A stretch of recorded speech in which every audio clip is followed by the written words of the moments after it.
Welcome to Radical Personal Finance. I'm excited today to announce that if you would like to join me and a few hundred of my closest friends for the third annual Radical Family Camp, the tickets are now on sale. You can go to radicalfamilycamp.com, which will forward you through to the registration page, or follow the direct link in the show notes, and you can register today. So if you know that you would like to join us for the third annual Family Camp, which is happening April 16 to April 19 in Seymour, Indiana, you are welcome to go and sign up. In this podcast, I'm going to give you a discussion of it. This is basically an extended ad for the family camp. I'll tell you what to expect. I'll tell you a little bit of the background. Towards the back half of the show, I'll talk with you about some ideas about events and what I have learned running some and what I think the future of events is and how you can use events in your life very productively. But I know there will be many people listening who just know that they want to go and sign up. Fair warning is that at the time of recording this podcast, which I think actually this number might be out of date, but at the time of recording this podcast, I have sold 149 tickets and I have space for about 250 people. I can sell about 100 more. So we're about 2/3 full. And the reason for that is because tickets have been sold to past attendees before the public announcement. And so all of the past attendees have had the first access to the ticket sales. And so those who wish to return have been able to get their tickets first. So we've got space for about 100 new attendees. And that's actually been something that's been really wonderful about the family camp. This is becoming, certainly for my family, and I know for many attendees, it's becoming a bit of an annual tradition. We have a significant number of attendees who have attended both of the prior family camps, and we become friends. And more than that, I mean, yes, we become friends. We've engaged in some interesting collaboration, and we've been able to extend our relationships that were kindled in the personal event through our online community. And this is something that has turned out to be a big win for me on multiple levels. And I was going to talk about this at the end of the podcast, but let me just lead with this. I think that this is a significant component of future communities. Two things have happened for me and for many of the participants in Radical Family Camp. First, our relationships were formed not online, but in actual real life meet space. And being able to meet somebody first and foremost, face to face, and get a sense of who you like, who you don't like, who you resonate with, who you don't resonate with, who a person is in a physical event has been phenomenal. And one of the things that is really neat about Radical Family Camp is based upon the way that we have structured it. You can't come to family camp and go away knowing everybody who was there and part of family camp. But you can come to family camp and go away knowing half of the people who were there in family camp, because we are not just going to a conference center and sitting and listening to talks all the time. We are all together on one property. And yes, we have talks, we have presentations. I'll tell you about that. There's intellectual engagement with ideas, but a huge amount of the interaction and fellowship happens after hours. Right? It happens around the campfire. It happens in the dining hall where we're all together. And that is something that has turned out to be a really rewarding thing for me, is that when I went to the first family camp, I was able to come away feeling like I had pretty deeply connected with about half of the attendees, which was cool. I talked to everyone, but I connected with about half of the attendees.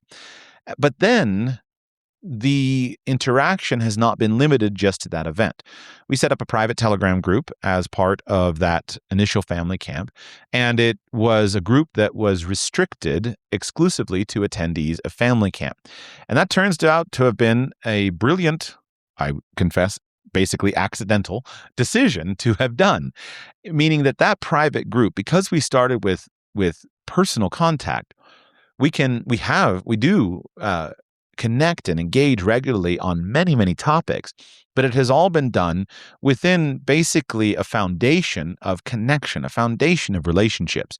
So I'm not just yelling into the void at some random follower that I've never met. I'm speaking with my friend. And that engagement throughout the year has allowed us, those of us who are active, which is many, not all, but many people, that's allowed us to know who one another is. The people who are part of that private group know who I am because I'm quite open, more open, because I feel safe in that environment. And I know who everyone there is. And I know we have our little jokes. We understand who people are. And then when we came back together last year for our second annual event, it was like coming together with old friends. And that has been just so amazing. So the first year, I was a little bit trepidatious about what this is going to be like. It turned out to be an amazing event, the inaugural event for me. But now the third year, my children are just thrilled and excited to go see their friends. And I'm thrilled and excited to go see my friends. And so this event for me has become a very important point of connection, because I know I'm looking forward to 4 days of nonstop stimulation and conversation and engaging with people who I know and I like and I trust, but who are different than me, who are from different backgrounds than I am, who are different from different religious convictions than I have, who are from different careers. And so for me, it has become just a really neat thing. And I think that many of the attendees have reported that as well. And so I would suggest to you that I think that this is increasingly going to be a template for many of our communities. I have found that that online communities where I don't have a physical connection are okay in many circumstances, but they don't feel as friendly, and they're very quick to get into arguments, and you get offended or you offend somebody or you hold back a little because you're not sure who's there and things like that. So online only communities have their place, but they're not awesome. And physical space only communities are really wonderful, but you don't have nearly the connection if you just see somebody once or twice a year in a physical event, but you don't engage with one another through some kind of messaging platform. They don't have the same kind of connection. But if we mash these things together and we have both, it's really cool and really, really powerful. And I especially love, one thing I love, this is family camp. And family camp is a bit of a mashup in that I'm not hosting just a fun-only event. I've never gone to one of these, but I have siblings who have gone to some of these events, which are pretty cool, where you go as a parent and you take your children and you want a vacation. And so you rent a cabin and you drop your children off and they're gone doing activities the whole day through. And you're totally free as parents just to hang out, but you're back together in the evening. That sounds awesome. I myself don't enjoy just sitting doing nothing.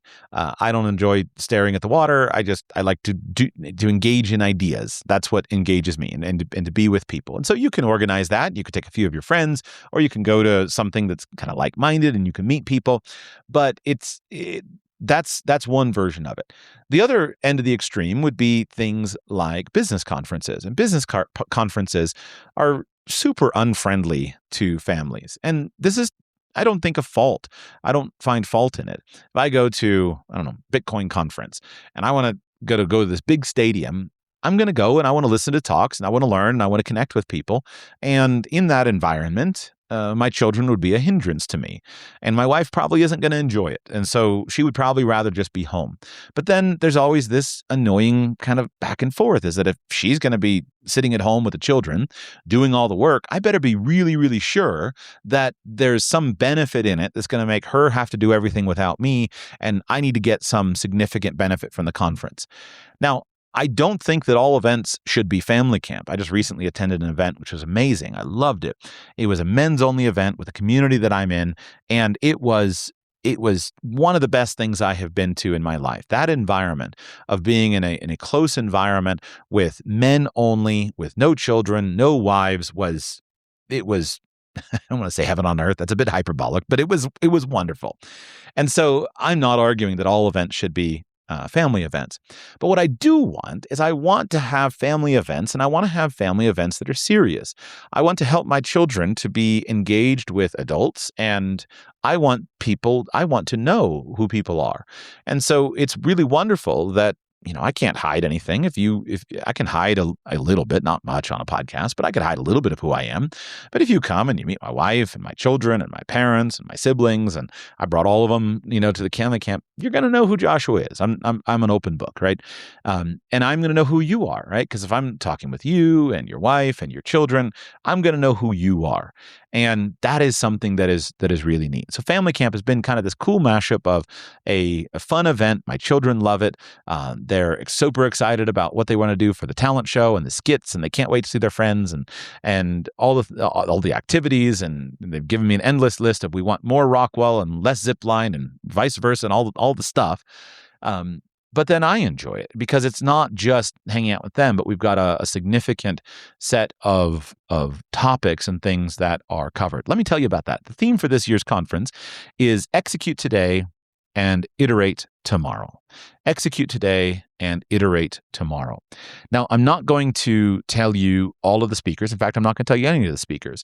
But I am going to tell you the topics that I've recruited speakers for and basically the idea of this theme that I have described. The idea behind execute today and iterate tomorrow is that we must first become people who act decisively and effectively in the present.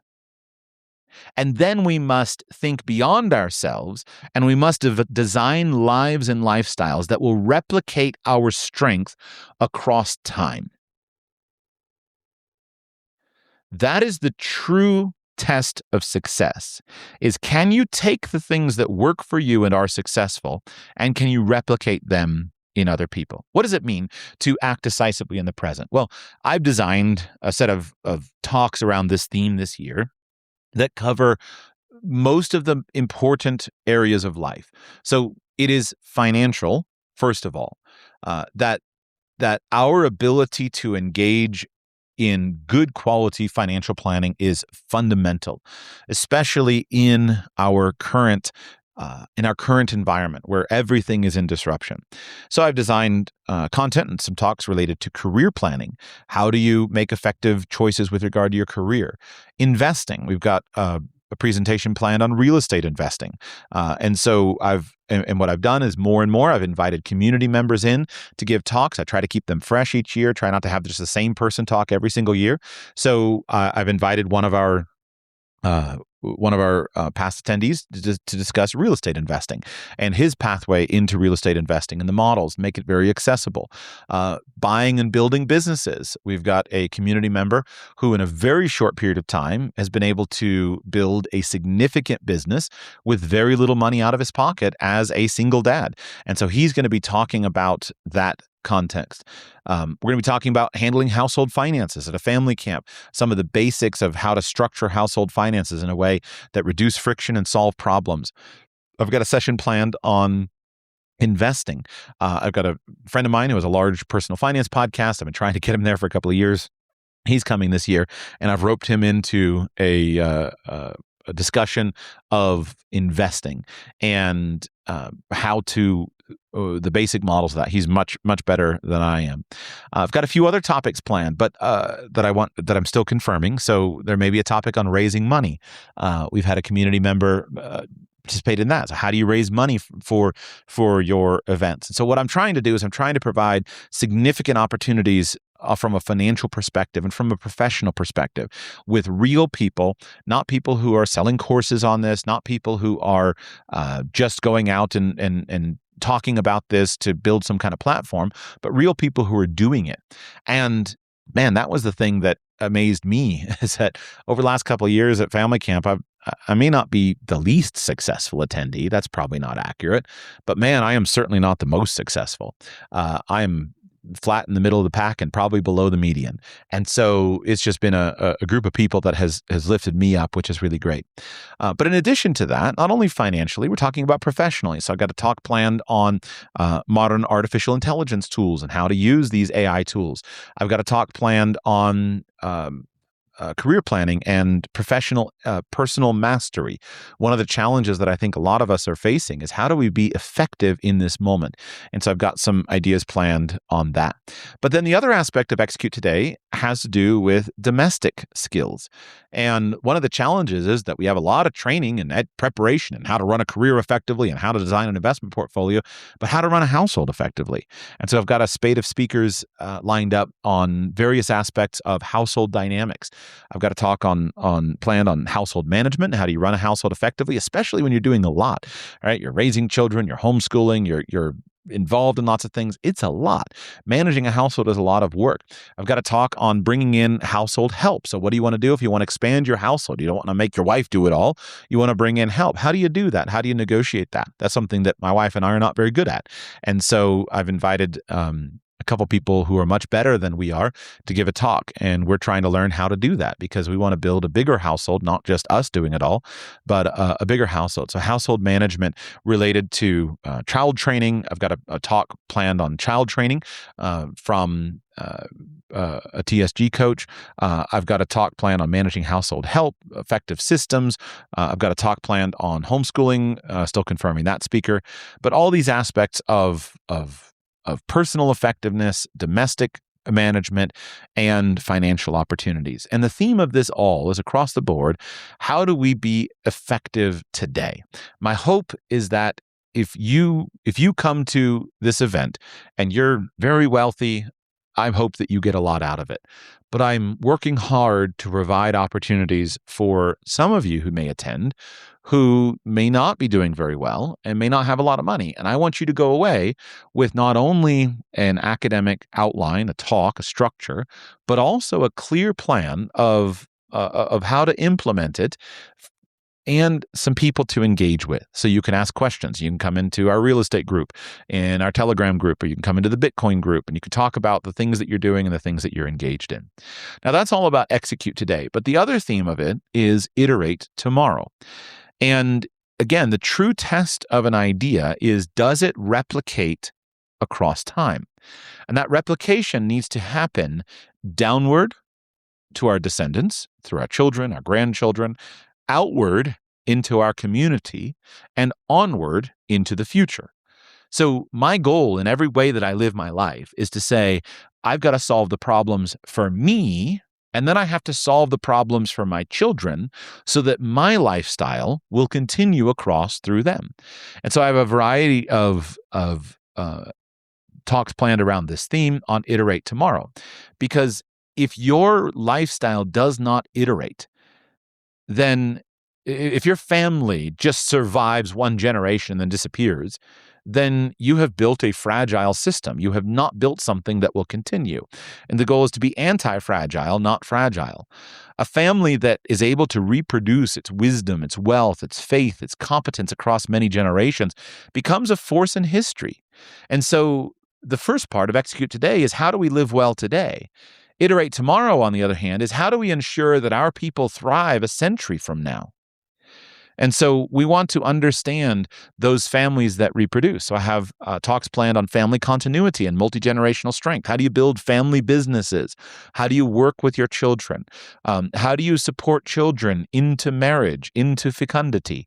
How do you build the financial structure that makes that happen? How do you build the trusts and the financial security and the investment plans that are likely to do that? How do you launch children effectively in so that they can reproduce independent households? We want to minimize the intergenerational conflict, and we want to maximize the intergenerational interdependence and synergy. And so that's a delicate balance.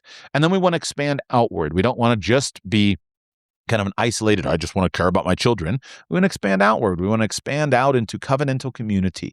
We want to engage with other strong families. We want to identify people who have a shared mission, shared ideas, and we want to learn, how do we come together and influence? And so we can engage with our community locally. One of the best attended talks last year was just a talk on hospitality, practicalities of how do you engage and be hospitable. That's amazing and so valuable. And then we want to talk about impacting community, bringing people together in community for significant change. So that's the theme of the conference: Execute Today and Iterate Tomorrow. Hope you like it. I'm excited about it. Kind of made it up, and I hope it works. But I like it, and I'm excited about it. And so that's the theme of our presentations. And then we have a variety of events planned for children as well. Other details. So this event happens at a church camp facility. There's a large and lovely church camp in Seymour, Indiana, called Lakewood.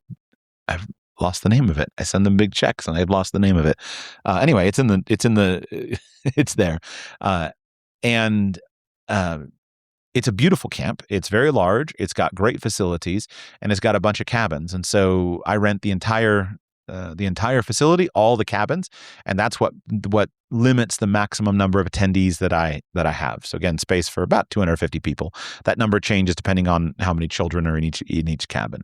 But that's the maximum space that I have, and we don't allow anybody to come to the event who's just attending for the day.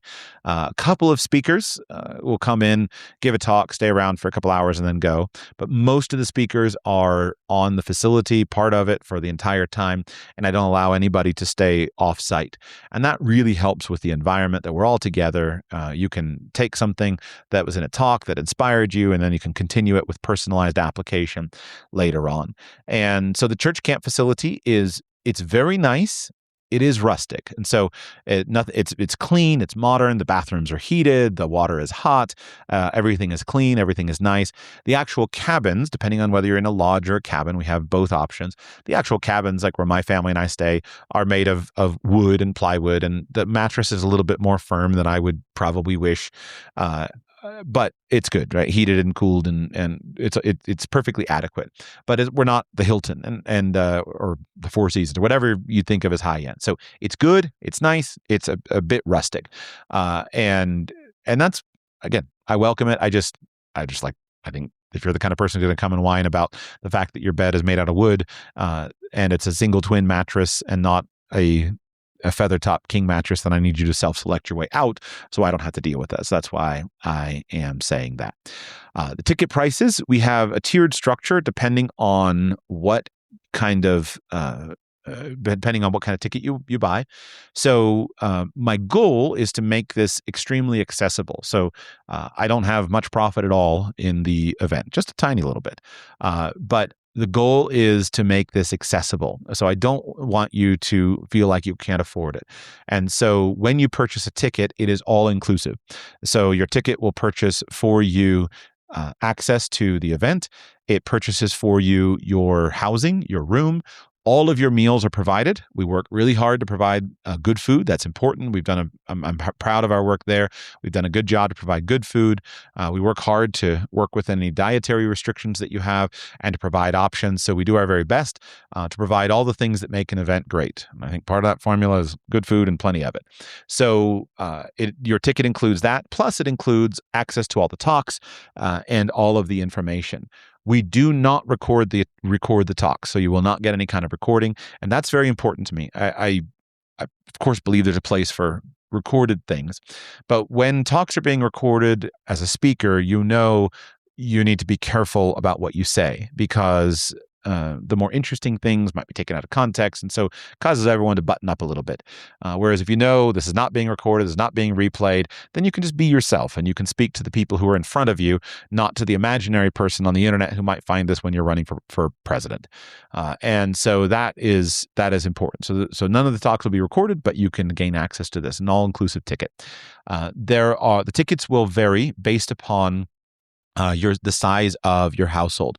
So we have a standard price for adults, then we have children's tickets, and we provide substantial discounts for children's tickets and substantial discounts for large families.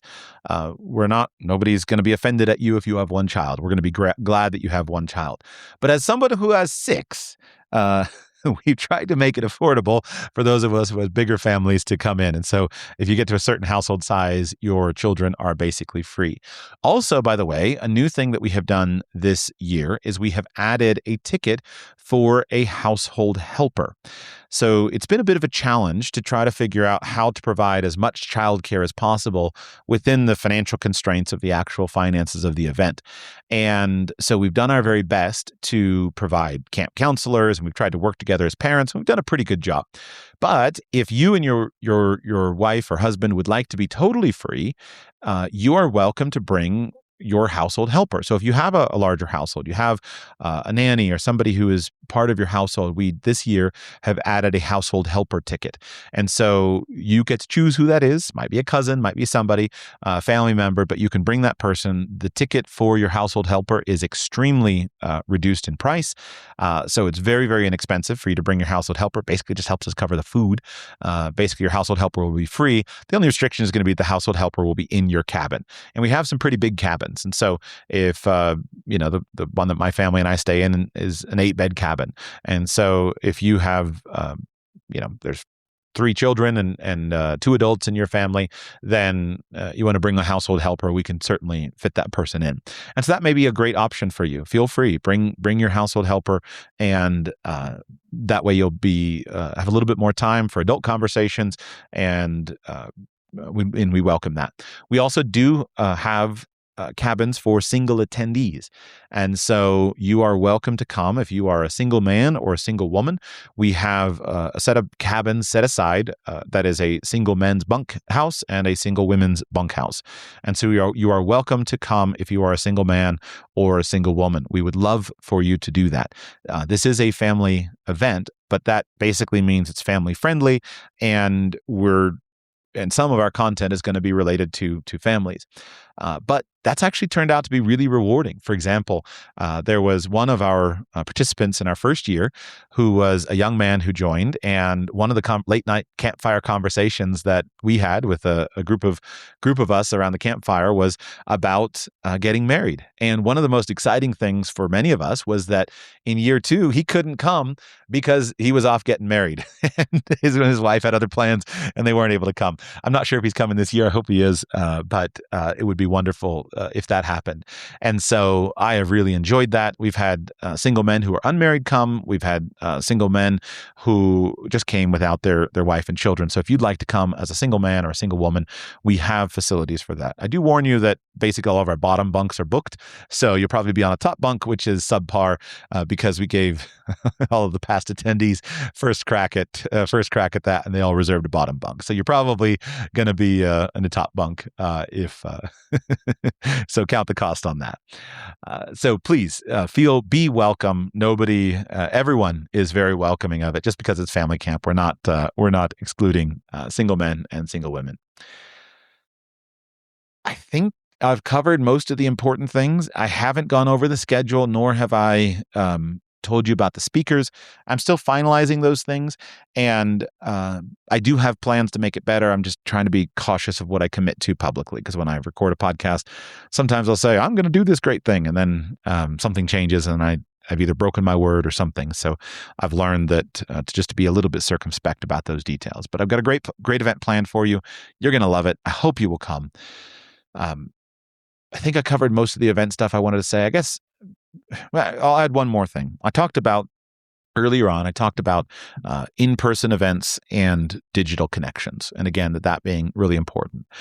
I want to just take a moment as I close this out and emphasize and I forgot one other thing. Sorry. Stand by for that. This is not the only event that I will do this year. I'm only going to do one family camp. And so if family camp sounds great to you, then I would like you to do that.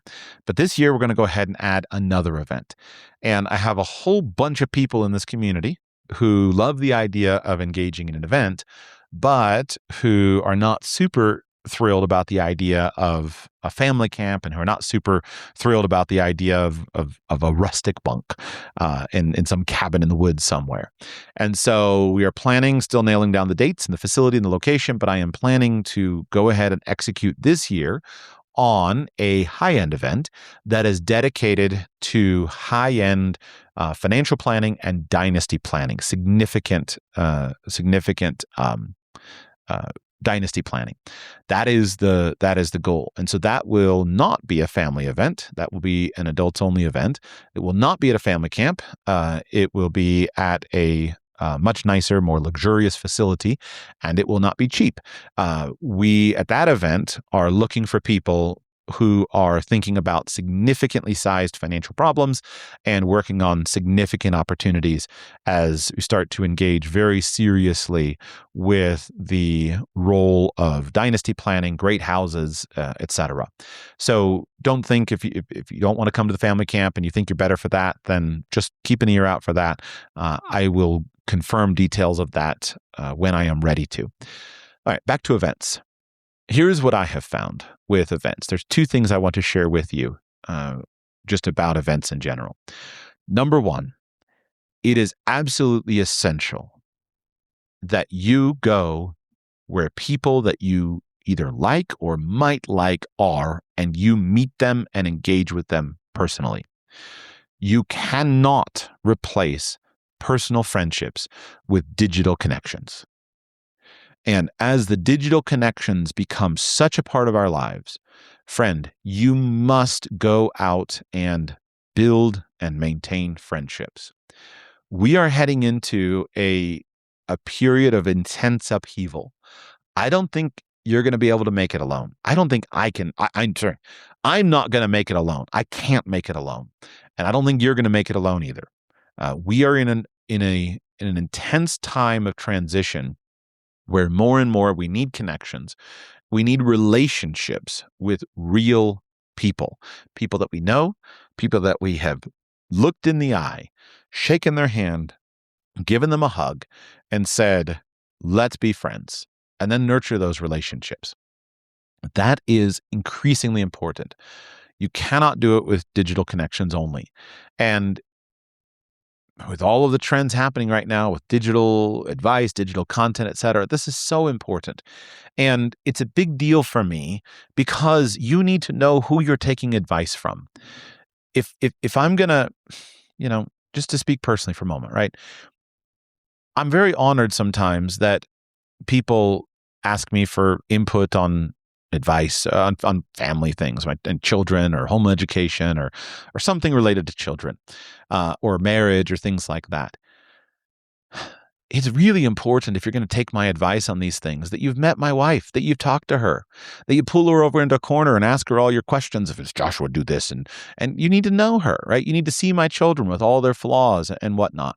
Those are my qualifications to give advice. And you cannot judge those qualifications based upon what I say publicly. You can judge those qualifications if you've met my wife and children, if you've met my parents, if you've met my siblings, which is why I like family camp, is that I'm happy to give advice. But, years ago, I had this experience where a family member, a young girl, started to hang out on, she grew up in a good family environment, but she started to hang out on her computer all the time. And she just stuck in the room on her computer. And she turned into a corner of Reddit or wherever she was that she really shouldn't have been. And she started taking advice from all the people in that corner of the internet. And in that scenario, a couple years later, she had completely transformed her relationship with those people around her and even with herself. She had withdrawn from many family relationships, and she had become convinced that her parents were the enemy and rather than the friend. She transformed herself from a wonderful, beautiful girl into a weird lesbian. And what was worse is she wound up, I don't like to go with personal details, she wound up blinding herself because she started drinking hand sanitizer for the alcohol and is today ruined from what she could have been because she took advice from people on the internet.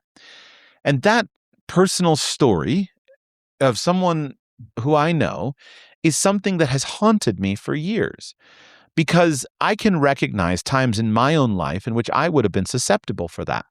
Where I have thought about it in many circumstances was when I get engaged in religious and philosophical debates. It's always been my interest. And so you go into some corner of the internet and you start having a back and forth and a good old fashioned argument with someone, and someone gives you some, amazing argument. And all of a sudden you're saying, wait a second. What about this? What about that? And the problem with these things is you don't know if the person you're talking to is someone that you should take advice from or not, right? You shouldn't take advice from a 500-pound man on weight loss unless you know that he's lost a couple 100 pounds, right? But on the internet, that's all blind to you. And so we go out in the world and we wind up, if it's exclusively online, we wind up taking business advice from people who are broke and have never done anything. We wind up taking financial advice, I repeat myself, we take marriage advice from somebody who doesn't have anything that we would respect. And that's harmful. Now, it's not bad to listen to people who have different experience, right? A good way to learn how to not go broke is to talk to a broke person and find out what went wrong. A good way to possibly improve your marriage is talk to somebody who got divorced and find out what went wrong. There are elements in which that's there, but you need to know these things. And what's super terrible about the internet is it's relatively easy to put up a facade, and it's difficult to get to the heart of who somebody is. And like, do I respect this person, and do I want his advice? And so you need to go out into physical space and engage with people in that environment so that you can understand if this is somebody whose advice you want, somebody that you should take. That's really, really important. And whether you do it, again, at any event, this is important. And then the second thing I would like you to know is that going to, say, an event or whatever is a good way of changing your frame.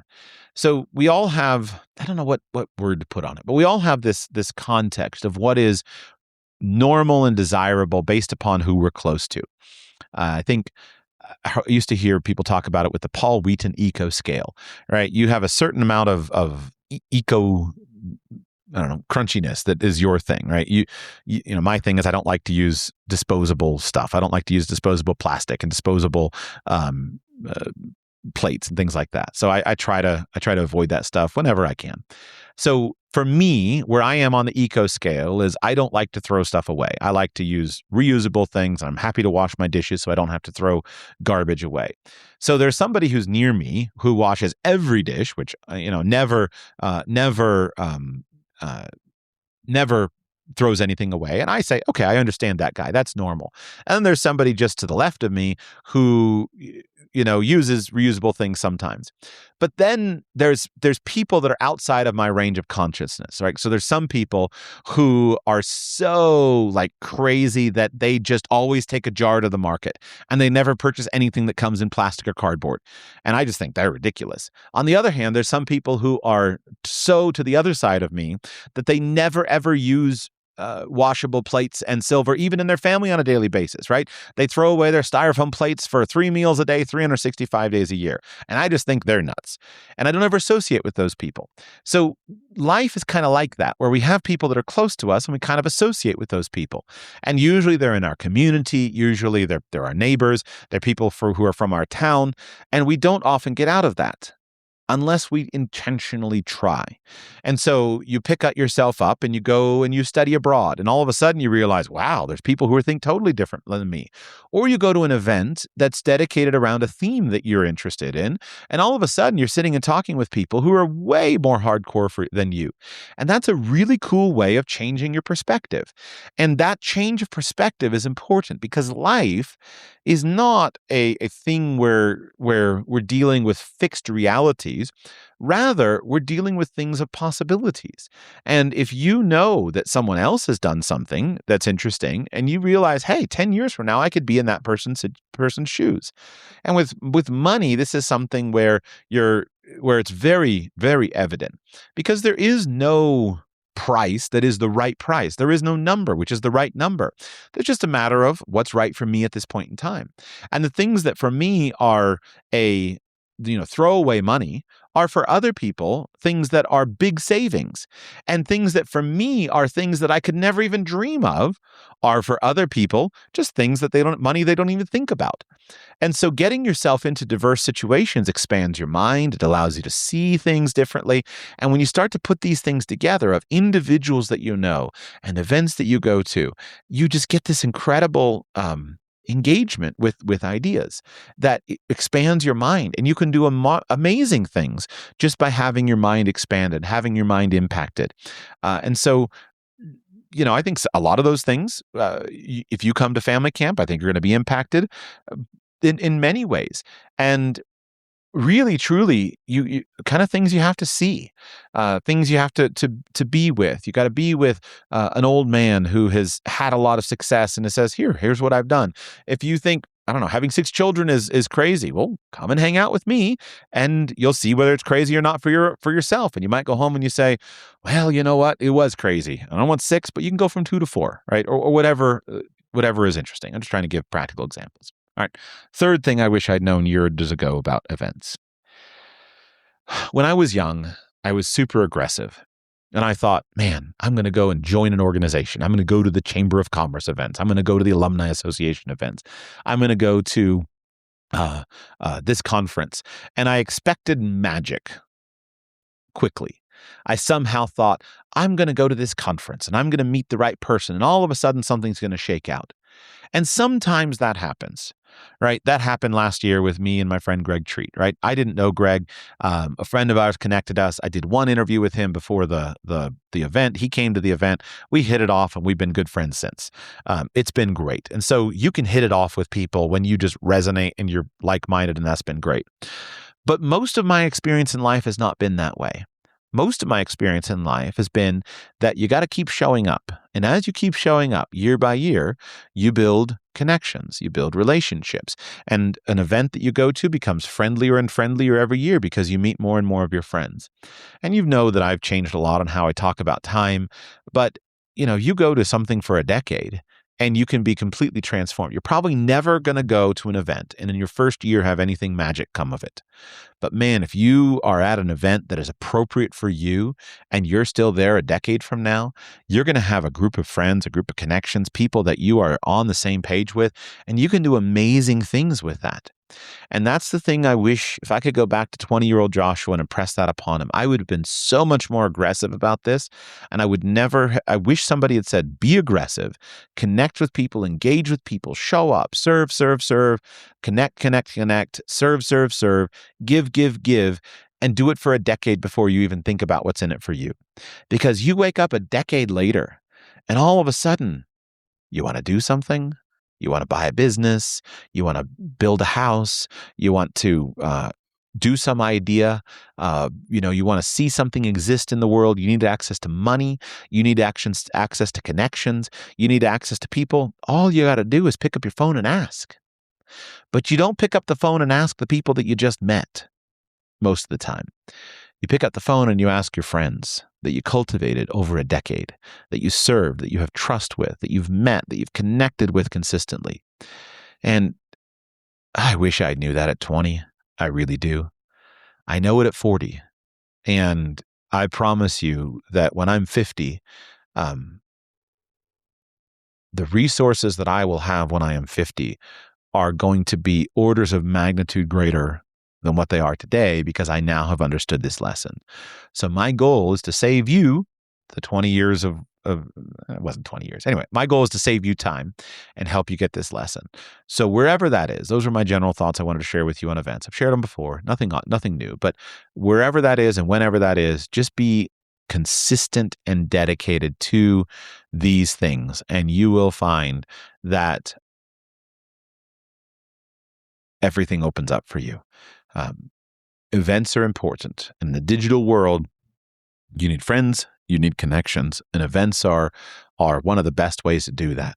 For a few $100 in event fees and for a few $100 in airplane tickets, doors can open for you that are astonishing. RadicalFamilyCamp.com, RadicalFamilyCamp.com, or follow the direct link in the show notes if you have problems with the forwarding, and sign up today. Can't wait to see you in April 16 to 19 in Indiana, RadicalFamilyCamp.com.